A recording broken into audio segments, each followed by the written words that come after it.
பயிருமே அங்க சாஞ்சி இது போற எடுப்பதா முளைச்சது போற எடு டிவில எடு ஏதோ ரோட்ல கிடக்குப்பா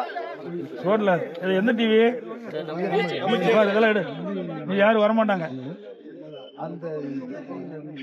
பிள்ளைகள் சொல்றதுக்கு யாரும் இந்த டிவி எதுப்பா எல்லாம் நியூஸ் சேனல் தான் வா இருக்குது விவசாயிகளுக்கு யாரும் காட்ட கூட மாட்டாங்க கையில் வச்சு தஞ்சாவூர் இதை போயிட்டு எடுத்துட்டுங்க நட முடியல அவ்வளவு உங்க அரசுல எப்படி கொள்முதல் பண்ணீங்க இப்ப என்ன நடந்துகிட்டு மொபைல் பண்ணணும் ஒரு டிஎன்ஜி 2000 இருக்கு ஒரு டிஎன்ஜி மொபைல் மூலம் அந்த ஒவ்வொரு சென்டர்ல 5000 மூட்டைக்கு மேல தேங்கிருக்கு அந்த நெல்லை சென்டர் மூலம் எடுக்க முடியாது எல்லா இடத்துலையும் மொபைல் மூலமா கொள்முதல் பண்ணணும் அதுக்கு ஐயா தான் நடவடிக்கை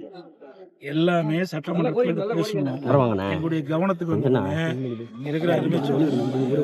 காமராஜர் சொன்னாங்க விவசாய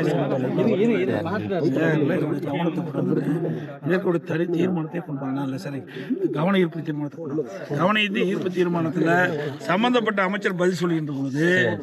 நான் சொன்னேன் ஒரு நாளைக்கு 800 மூட்டை தான் இடம் போடுறாங்க இதனால நெல் இன்றைக்கு அந்த பகுதியில் அதிகமான விவசாயிகள் அறுவடை செய்து அந்த நெல்மணிகள்லாம் மூட்டை பிடிச்சி நேரடி நெல் கொள்முதல் போனால் இடம் போடுறதில்ல குறைஞ்ச மூட்டையில் இடம் போடுறதுனால நிறைய நெல் தேங்குது 15 நாளாக சாலையில் கொட்டி வச்சிருக்கிறாங்க மழை காலம் இந்த மழையில் பல நெல் குயிலெல்லாம் நெல்மணிகள்லாம் முளைச்சி வீணாகிறது அப்படின்னு சொன்னதுக்கு அமைச்சர் பதில் சொல்றாரு ஒரு நாளைக்கு 2000 மூட்டை நாங்கள் இடம் போடுறோம்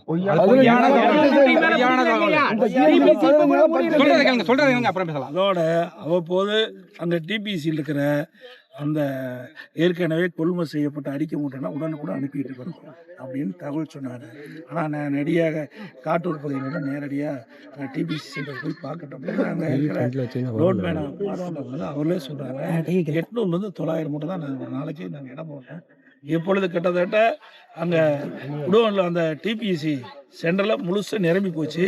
இனி இங்கே இருக்கிற மூட்டைகள்லாம் லாரி மூலமாக லோட் செஞ்சு அனுப்பி குடோனுக்கு போனது தான். இந்த டிபிசி இருக்கிறது நாங்கள் வந்து